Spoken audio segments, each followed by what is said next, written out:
नमस्कार, मैं डॉक्टर अनीता अवस्थी, सहायक प्राध्यापक नवयुग कला एवं वाणिज्य महाविद्यालय जबलपुर। मैं आपको आज शिक्षण प्रतिमान के बारे में जानकारी देने जा रही हूँ।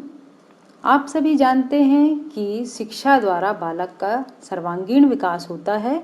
उसी प्रकार से शिक्षा के संप्रत्यय के साथ शिक्षण के संप्रत्यय का विकास हुआ है। तात्पर्य यह है कि शिक्षण एक प्रक्रिया है जिसके माध्यम से शिक्षा के उद्देश्यों को प्राप्त किया जाता है। शिक्षण की प्रक्रिया में सीखना या अधिगम अंतर्निहित होता है, जिसके द्वारा बालक के व्यवहार में परिवर्तन होता है। बालकों के व्यवहार में परिवर्तन को सामान्यतः 3 वर्गों में बांटा गया है: ज्ञानात्मक, भावात्मक और क्रियात्मक।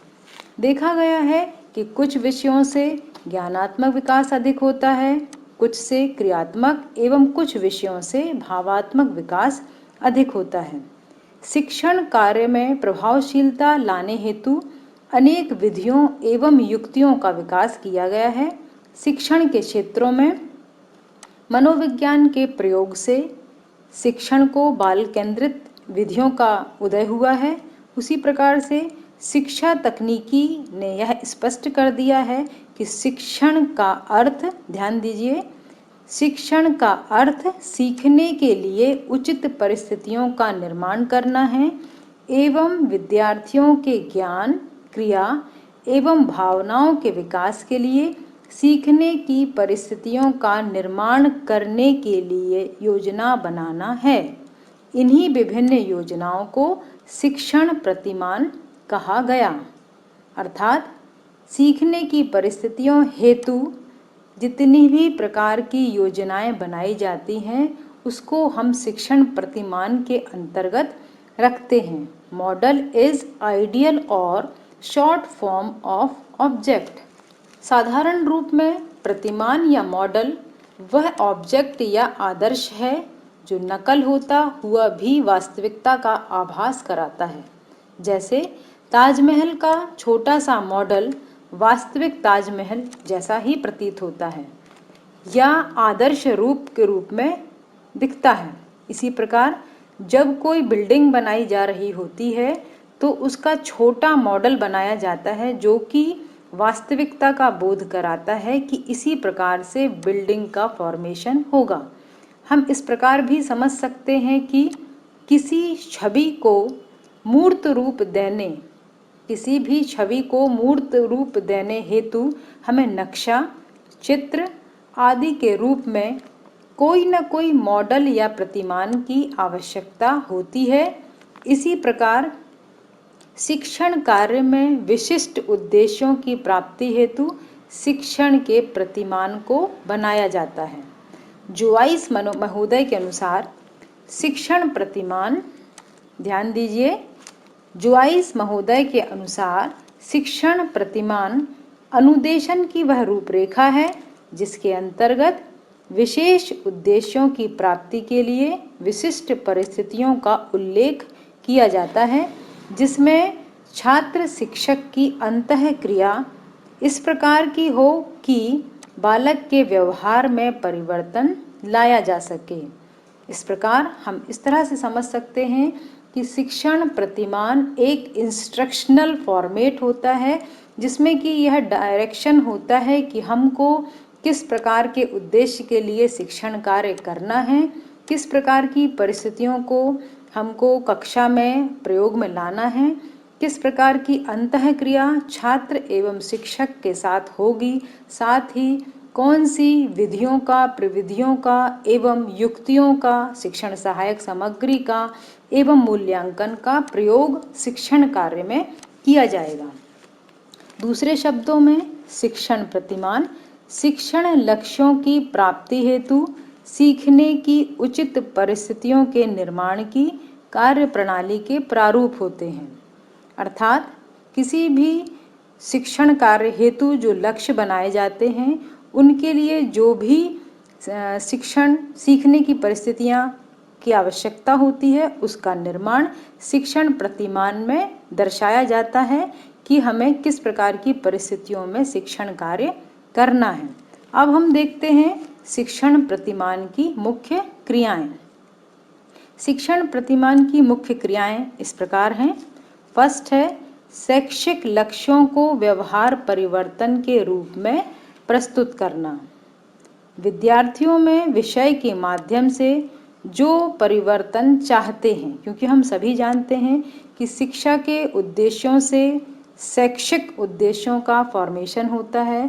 शैक्षिक उद्देश्यों के माध्यम से व्यवहार में परिवर्तन लाने का प्रयास किया जाता है।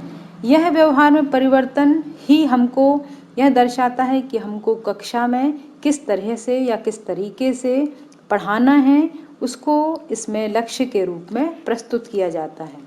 सेकंड है ऐसी उद्दीपन परिस्थितियों का चयन करना कि छात्र अपेक्षित अनुक्रिया करें। उद्दीपन परिस्थितियां अर्थात स्टिमुलस, कंडीशंस या सिचुएशंस। क्लास के वातावरण में किस प्रकार की प्रक्रियाएं या अधिगम प्रक्रियाएं की जाएं जिससे कि विद्यार्थी अपना रिस्पॉन्स दे। प्रत्येक स्टिमुलस के प्रति वह अपना अधिकतम रिस्पॉन्स दे, यह एक अच्छे शिक्षण की निशानी होती है। हम सभी जानते हैं कि लर्निंग की प्रोसेस में स्टिमुलस एंड रिस्पॉन्स दोनों ही बहुत ही इम्पॉर्टेंट होते हैं। नेक्स्ट है उन परिस्थितियों का चयन करना जिनके द्वारा छात्रों की अनुक्रिया को देखा जा सके। यहाँ पर तात्पर्य है इस कक्षा के वातावरण में ऐसी परिस्थितियों का चयन करना जिससे कि यह देखा जा सके कि अंतःक्रिया किस प्रकार की चल रही है या किस प्रकार का हमारा शिक्षण कार्य चल रहा है। तो यहाँ पर शिक्षण अधिगम प्रक्रिया में तकनीकों, प्रविधियों, उपकरण का प्रयोग किया जाता है एवं यह दर्शाया जाता है कि विद्यार्थियों के रिस्पॉन्स को किस प्रकार से देखा जा सके। नेक्स्ट है उन व्यवहार मानदंडों का निर्माण करना जिनके द्वारा छात्रों के व्यवहार परिवर्तन को मापा जा सके। व्यवहार मानदंड का मतलब है बिहेवियरल चेंजेस क्राइटेरिया, क्योंकि शिक्षण का मुख्य उद्देश्य या सीखने की प्रक्रिया का मुख्य उद्देश्य विद्यार्थियों में व्यवहार परिवर्तन करना है। तो हम ऐसे मानदंड का निर्माण करें जिससे कि हम व्यवहार परिवर्तन को माप सकें कि जो हमने शिक्षण कार्य किया है उससे कितने विद्यार्थी लाभान्वित हुए हैं। अर्थात छात्र का मूल्यांकन करने हेतु प्रविधियों एवं उपकरणों की बात यहाँ कही गई है जिसके द्वारा छात्रों के व्यवहार का मूल्यांकन हो सके। नेक्स्ट है छात्रों तथा शैक्षिक पर्यावरण के बीच अंतःक्रिया की परिस्थिति के लिए युक्तियों का विशिष्टीकरण करना। छात्र, स्टूडेंट्स, शैक्षिक पर्यावरण मीन्स एजुकेशनल एनवायरनमेंट जो कि आपकी कक्षा का है, उसमें किस प्रकार का इंटरेक्शन चल रहा है, वह उसको उसमें कहीं नीरसता या बोझिलपन ना आए, इसके लिए विभिन्न प्रकार की डिवाइसेस का प्रयोग किया जाए जिसमें कि शिक्षण कार्य में सजीवता और सक्रियता आ सके। नेक्स्ट है छात्रों में अपेक्षित व्यवहार परिवर्तन ना होने पर नीतियों एवं युक्तियों में सुधार लाना। हमारे शिक्षण का जो भी उद्देश्य है कि हमको विद्यार्थियों में इस प्रकार का व्यवहार परिवर्तन करना है, मूल्यांकन करने के पश्चात यदि यह प्राप्त नहीं होता है तो उस कंडीशन में हमको विद्यार्थी का निदान एवं उपचार दोनों ही करना होता है। यह आपके शिक्षण प्रतिमान में दर्शाया गया होता है। अभी तक हमने ये देखा कि शिक्षण प्रतिमान की क्रियाएं। अब हम देखते हैं शिक्षण प्रतिमान की मान्यताएं, एजम्पशंस ऑफ टीचिंग मॉडल्स। इसमें फर्स्ट है शिक्षण प्रतिमान शिक्षण के सांचे, पैटर्न या योजनाएं, प्लान्स होते हैं जो कि सफल शिक्षण कार्य हेतु पहले से बनाए जाते हैं। क्योंकि जब भी हम शिक्षण कार्य कर रहे होते हैं तो हमको ये पहले से डिसाइड करना होता है कि हमको कक्षा में जाकर क्या क्या करना है, कक्षा में किस प्रकार से प्रवेश लेना है से लेकर मूल्यांकन किस प्रकार से करना है, वो सारी चीज़ें शिक्षण प्रतिमान में दर्शाई गई होती हैं। नेक्स्ट है शिक्षण प्रतिमानों का निर्माण विशिष्ट उद्देश्यों की प्राप्ति हेतु किया जाता है, क्योंकि हम जानते हैं कि हर एक प्रत्येक विषय के विशिष्ट उद्देश्य होते हैं और सामान्य उद्देश्य भी होते हैं। विशिष्ट उद्देश्य प्रकरण से संबंधित होता है, टॉपिक से संबंधित होता है, तो प्रत्येक टॉपिक जो भी डिमांड करता है उसके अकॉर्डिंग ही प्रतिमान का चयन होता है और ये जो प्रतिमान होते हैं वह विशिष्ट उद्देश्यों की प्राप्ति के लिए ही होते हैं। ये युक्तियों और व्यूह रचनाओं से अलग होते हैं। नेक्स्ट है शिक्षण प्रतिमान किसी न किसी दर्शन से प्रभावित होते हैं। अगला है शिक्षण प्रतिमान सभी मौलिक प्रश्नों का उत्तर देते हैं। शिक्षण कार्य में बहुत से प्रश्न उठते हैं, जैसे कि शिक्षक किस प्रकार का व्यवहार करता है, वह ऐसा व्यवहार क्यों करता है तथा उसके इस प्रकार के व्यवहार करने से छात्रों पर क्या प्रभाव पड़ता है। क्योंकि क्लास में कक्षा के वातावरण के साथ अंतःक्रिया के दौरान आपका जो टॉपिक है उसकी डिमांड के अकॉर्डिंग शिक्षक का व्यवहार होता है। इन सभी प्रश्नों के उत्तर शिक्षण प्रतिमान में दर्शाए गए होते हैं। नेक्स्ट है शिक्षण प्रतिमानों का निर्माण वैयक्तिक विभिन्नताओं के आधार पर विभिन्न धारणाओं के अनुसार होता है। क्योंकि हम सभी जानते हैं कि इंडिविजुअल डिफरेंसेस होते हैं, कक्षा में विभिन्न प्रकार के मानसिक स्तर, रुचियों की योग्यताएं सभी अलग अलग होती हैं, उसके अकॉर्डिंग ही शिक्षण प्रतिमान का निर्माण होता है, जो कि अलग अलग सोच को, धारणाओं को लेकर के होता है। नेक्स्ट है शिक्षण प्रतिमान शिक्षण की 3 प्रक्रियाओं नियोजन, क्रियान्वयन एवं मूल्यांकन को संतुलित करते हैं। इसको हम इस तरह समझ सकते हैं कि शिक्षण की 3 प्रक्रियाएं जो हैं नियोजन, क्रियान्वयन एवं मूल्यांकन, ये तीनों की कंडीशंस जो हैं प्रतिमान में पहले से ही दर्शाई गई होती हैं कि किस प्रकार से पाठ्य वस्तु का और किस प्रकार से सारी क्रियाविधि का नियोजन कैसे किया जाएगा और नियोजन करने के पश्चात कक्षा में इसका क्रियान्वयन कैसे होगा। क्रियान्वयन हो जाने के बाद विद्यार्थियों का एवं स्वयं का मूल्यांकन किस प्रकार से होगा, यह पहले से ही शिक्षण प्रतिमान में दर्शाया गया होता है। अगला बिंदु है शिक्षण प्रतिमान के आधारभूत तत्व। शिक्षण प्रतिमान विशिष्ट शैक्षिक उद्देश्यों की पूर्ति हेतु शिक्षण कार्य के क्रियान्वयन के लिए बहुमूल्य मार्गदर्शन तथा कार्य योजना को प्रस्तुत करने का प्रयत्न करते हैं।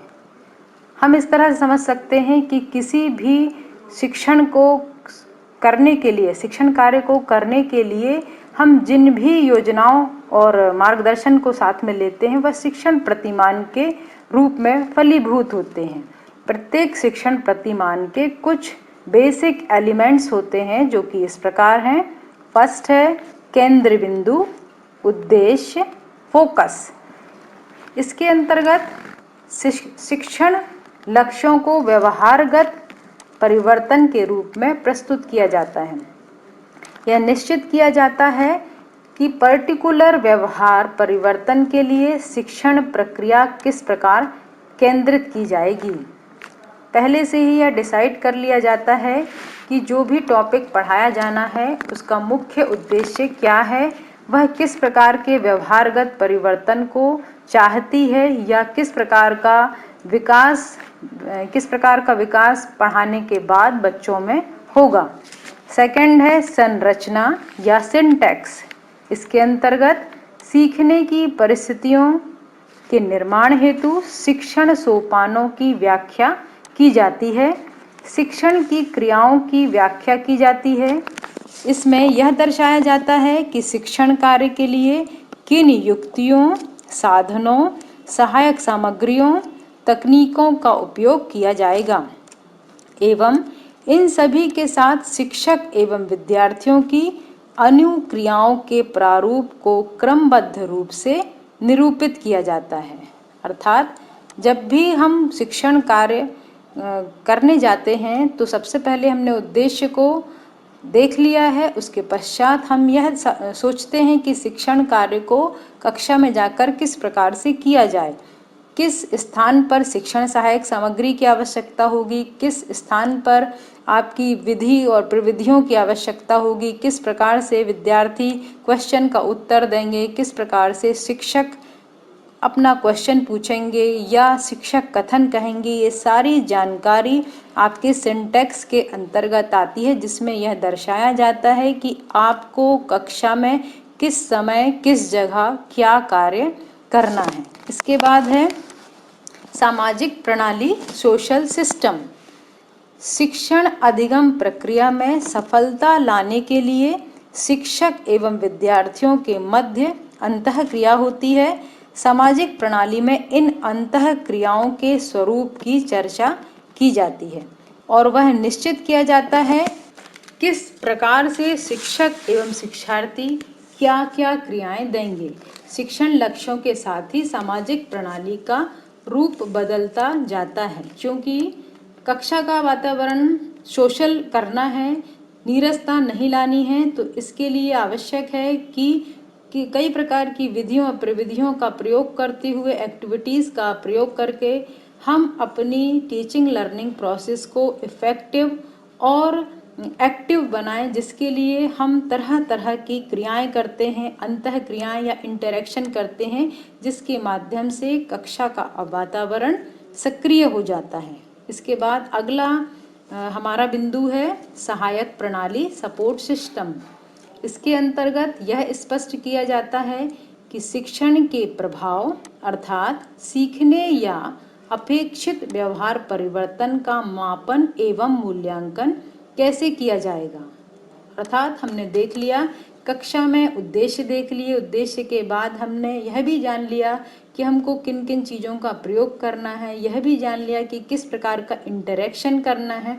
अब इसके बाद बात आती है कि पाठ्य वस्तु के पढ़ाए जाने के बाद किस प्रकार का अपेक्षित व्यवहार परिवर्तन विद्यार्थियों में हुआ है, उसका मापन एवं मूल्यांकन कैसे किया जाए। मूल्यांकन के द्वारा शिक्षण की प्रभावशीलता का पता लगाया जाता है कि शिक्षण कार्य कितना प्रभावी था, शिक्षक ने कितनी प्रभावशीलता के साथ कक्षा में शिक्षण कार्य किया और आवश्यकता पड़ने पर उसमें सुधार भी किया जाता है। अगला बिंदु है उपयोगिता, यूटिलिटी। इसके अंतर्गत मॉडल की उपयोग को दर्शाते हैं, क्योंकि अलग अलग टॉपिक एवं विषय के लिए डिमांड के अनुसार अलग अलग प्रकार के मॉडल्स का चयन किया जाता है, जिससे बच्चों में विभिन्न प्रकार की योग्यताओं का विकास होता है। क्योंकि हमने ये पूरी शिक्षण अधिगम प्रक्रिया को देखा, जिसमें हमने देखा कि किस प्रकार से हम चीज़ों को चयनित करते हैं और किसके शिक्षण कार्य के बाद किस तरीके से मूल्यांकन करते हैं। मूल्यांकन के पश्चात विद्यार्थियों में व्यवहार परिवर्तन को दर्शाते हैं। व्यवहार में किन किन योग्यताओं का विकास हुआ है, उससे यह पता चलता है कि किस मॉडल की क्या उपयोगिता है। सफल शिक्षण के लिए टीचिंग मॉडल अत्यंत ही उपयोगी होते हैं। ये आवश्यक तत्व हैं जिनकी हम चर्चा कर चुके हैं। अब हम देखते हैं शिक्षण प्रतिमान के कार्यों की, जो कि इस प्रकार हैं। शिक्षण प्रतिमान के कार्य, फर्स्ट है अनुदेशनात्मक उद्देश्यों का निर्माण एवं विशिष्टीकरण, designing and specifying instructional objectives. मतलब यह है कि हम जो भी इंस्ट्रक्शंस क्लास में देने जा रहे होते हैं, उसका हम पहले से ही ऑब्जेक्टिव्स डिसाइड कर लेते हैं, डिज़ाइन कर लेते हैं, विशिष्टीकृत कर लेते हैं कि पर्टिकुलर क्लास में जाकर के हमको इन उद्देश्यों को फलीभूत करना है। नेक्स्ट है अनुदेशनात्मक सामग्री का निर्माण एवं चयन, developing and selecting instructional material. किस प्रकार की अनुदेशन सामग्री को हमको कक्षा में लेकर के जाना है, टीचिंग मटेरियल हो या आपका जो टीचिंग सपोर्ट मटेरियल है, आप किन तरह की सामग्रियों को लेकर के कक्षा में जा रहे हैं, किस प्रकार का सिलेक्शन आपने इनका किया है या टीचिंग एड किस प्रकार से बनाया है, उन सभी का इसके अंतर्गत दर्शाया जाता है, यह भी एक शिक्षण प्रतिमान का ही कार्य है। नेक्स्ट है पाठ्यक्रम का विकास, क्योंकि प्रत्येक टॉपिक के साथ आपके पाठ्यक्रम का विकास होता है, जिसमें कि शिक्षण प्रतिमान के कार्य के अंतर्गत ही आता है। नेक्स्ट है शिक्षण में सुधार, जो भी आपके शिक्षण कार्य के बाद जो भी कमियां होती हैं उसका निदान और उपचार करके ही आगे बढ़ते हैं, वृद्धि होती है, ज्ञान में वृद्धि होती है, गुणात्मक सुधार होता है। नेक्स्ट है शिक्षण अधिगम क्रियाओं का विशिष्टीकरण, स्पेसिफाइंग टीचिंग लर्निंग एक्टिविटीज़। पहले से ही प्रतिमान के द्वारा यह डिसाइड कर लिया जाता है कि पर्टिकुलर टॉपिक को लेकर के किस प्रकार की एक्टिविटीज़ को कक्षा में किया जाएगा। इसके बाद हम देखते हैं शिक्षण प्रतिमानों की विशेषताएं, जो कि इस प्रकार हैं। फर्स्ट है शिक्षण प्रतिमान सीखने के सिद्धांतों पर आधारित होते हैं। भिन्न भिन्न शिक्षण प्रतिमान अलग अलग सीखने के सिद्धांतों पर आधारित होते हैं, क्योंकि शिक्षा का मुख्य उद्देश्य है बालक के व्यवहार में परिवर्तन करना। जब हम शिक्षा को ग्रहण करते हैं अर्थात हम कुछ ना कुछ सीखते हैं, तो सीखने के लिए अलग अलग प्रकार के सिद्धांत हैं, जैसे कि trial and error learning, learning by doing, classical conditioning आदि सभी प्रकार के सिद्धांत हैं जो कि सीखने की प्रक्रिया को आगे बढ़ाते हैं। अलग अलग प्रतिमान अलग अलग सीखने के सिद्धांतों पर आधारित होते हैं। जैसे कई सिद्धांतों में खोज के द्वारा सीखा जाता है, तत्परता के साथ सीखा जाता है। नेक्स्ट है शिक्षण प्रतिमान किन्हीं विशेष प्रकार के शिक्षण लक्ष्यों की प्राप्ति की रूपरेखा प्रस्तुत करते हैं। हम जानते हैं कि शिक्षा के लक्ष्यों के अनुसार शिक्षण के लक्ष्यों का निर्माण होता है। इन लक्ष्यों की प्राप्ति हेतु शिक्षण प्रतिमान की रूपरेखा बनाई जाती है। पहले से ही फॉर्मेट तैयार कर दिया जाता है, उद्देश्यों का निर्धारण हो जाता है और उन उद्देश्यों की प्राप्ति के लिए पूरा का पूरा आपका नक्शा तैयार कर दिया जाता है। इसके बाद है शिक्षण प्रतिमान में शिक्षण लक्ष्यों को व्यवहार परिवर्तन के रूप में लिखा जाता है। इसका अर्थ है कि विद्यार्थियों के व्यवहार में होने वाले परिवर्तनों को शिक्षण प्रतिमान में निरूपित किया जाता है कि किस प्रकार के व्यवहार में परिवर्तन इस प्रतिमान के माध्यम से दर्शाए जाएंगे। नेक्स्ट है इनमें अपेक्षित व्यवहार परिवर्तन हेतु सीखने की उपयुक्त परिस्थितियों के निर्माण की रूपरेखा प्रस्तुत की जाती है। सारी रूपरेखा पहले से ही बना दी जाती है कि किस प्रकार की सीखने की परिस्थितियां होंगी और पर्टिकुलर व्यवहार के परिवर्तन के लिए क्या चीज़ आवश्यक होगी। अब हम देखते हैं अगला बिंदु, ये विषय सामग्री केंद्रित ना होकर शिक्षण लक्ष्य पर आधारित होते हैं। हम जानते हैं कि जो भी शिक्षण प्रतिमान होता है वह शिक्षण के लक्ष्य या उद्देश्यों पर आधारित होते हैं, जो कि जिसका मुख्य उद्देश्य है बालक के व्यवहार में परिवर्तन करना। इसका मूल उद्देश्य यही है, इसलिए जो भी शिक्षण प्रतिमान होते हैं वो विषय सामग्री पर केंद्रित ना होकर शिक्षण लक्ष्य पर ही केंद्रित होते हैं। नेक्स्ट है विकास के तीनों पक्ष ज्ञानात्मक, भावात्मक व क्रियात्मक पक्षों के लिए भिन्न भिन्न शिक्षण प्रतिमानों का विकास किया जाता है। अगला है किस स्तर पर किस शिक्षण विधि, युक्ति या साधन का प्रयोग किया जाएगा, इसका उल्लेख किया जाता है। किस स्तर अर्थ है माध्यमिक स्तर, उच्च स्तरीय या कॉलेज स्तर, महाविद्यालय स्तर पर किन प्रकार की शिक्षण विधि, युक्ति, शिक्षण सहायक सामग्री का उपयोग किया जाएगा, उसका पहले से ही उल्लेख शिक्षण प्रतिमान में दर्शाया जाता है। नेक्स्ट है शिक्षण प्रतिमानों में शिक्षक एवं शिक्षार्थियों की क्रिया का स्पष्ट उल्लेख होता है कि कक्षा में किस प्रकार का शिक्षक और छात्र का इंटरेक्शन होगा। इन सभी चीज़ों को पहले से ही दर्शाया जाता है जिससे कि शिक्षण अधिगम प्रक्रिया को रोचक बनाया जा सके। नेक्स्ट है शिक्षक व शिक्षार्थियों की क्रियाओं को नियंत्रित करने एवं उनका मूल्यांकन करने की विधियों का स्पष्ट उल्लेख होता है। जैसे कि जो भी क्रियाएं कक्षा में चल रही हैं, कक्षा में टीचिंग लर्निंग प्रोसेस के दौरान या उसके बाद जो भी मूल्यांकन करने की विधियां होंगी पहले से ही दर्शाई जाएंगी कि प्रश्नोत्तर प्रविधि होगी या वाद विवाद या छोटी छोटी एक्टिविटीज़ के माध्यम से शिक्षण कार्य कराया जाएगा। ये सारी चीज़ें शिक्षण प्रतिमान में पहले से ही दर्शाई जाती हैं। नेक्स्ट है, इसके द्वारा शिक्षण में निरंतर गुणात्मक सुधार का मार्ग प्रशस्त करते हैं, अर्थात इसके माध्यम से विद्यार्थियों का निदान एवं उपचार दोनों ही होता है। अब हम देखते हैं शिक्षण प्रतिमानों की सीमाएं। फर्स्ट है, शिक्षण प्रतिमान इस धारणा पर आधारित होते हैं कि मनुष्य के व्यवहार को नियंत्रित किया जा सकता है। यह धारणा किसी सीमा तक ही सही है, पूर्ण रूप से नहीं, क्योंकि प्रत्येक व्यवहार को नियंत्रित नहीं किया जा सकता। यह सही है कि व्यवहार में परिवर्तन को हम मार्गदर्शन के माध्यम से कर सकते हैं, परंतु यह पूर्ण रूप से सही नहीं है। नेक्स्ट है, किसी भी शिक्षण प्रतिमान में सीखने की उचित परिस्थितियों के निर्माण के लिए शिक्षक व शिक्षार्थी की अंतःक्रिया के ताना बाना बुनने में ही शिक्षक का समय व्यय हो जाता है।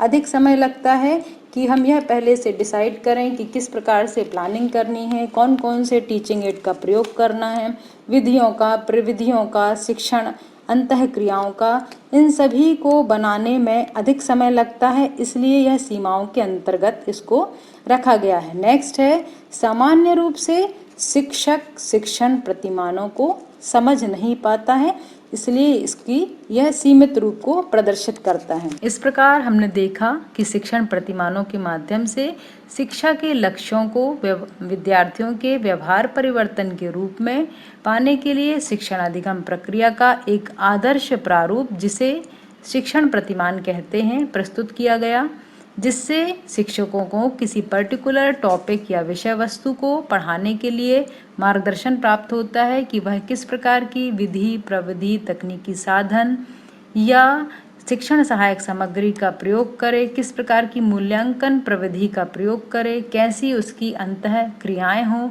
ये सारी जानकारी शिक्षण प्रतिमान के माध्यम से दी जाती है और शिक्षा में गुणवत्ता में सुधार लाया जाता है। धन्यवाद। आगे की जानकारी हेतु हमारे चैनल पर बने रहें। Thank you.